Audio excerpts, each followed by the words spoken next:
Akcija i poštovani gledalci i slušalci najnovijeg kanala, to je taj live, nalazi se, evo ga Roka, ozbiljan kriminalac iz Nikšića, došli smo u Petrović Salaš. Roko, što imaš da za ovo, dečko? Šmotiti sve?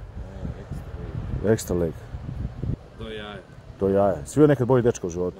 Ne, Evo ga Škene, brat. Škene kralj. Krimos, ozbiljan momak, znači koji je mnoge majke zavio crno. Dečko koji je u šteku, ode već. Daj, dečeš putok u Kumaro, evo te sad. Ne, on će. Evo ga, pucat će vidjeti. Vidite, Škene, brate, znači, brat ide vamo. Šta ti misliš, Roko, je li stvarno otišao putok ili otišao da uzme možda margarin neki? Euro kremić. Cigaret. Misliš da je to Kumar? A, u Kumaro. Si vidio nekad veći krimos u životu? A? Ne. Nikada, a?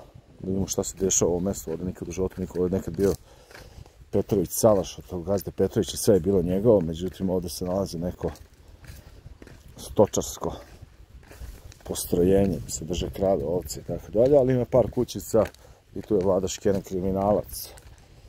Znači, Roko, misliš da nikad nisi bio veći kriminalac od Škeneta? A? Ne. Fija, ma, ovo, ono.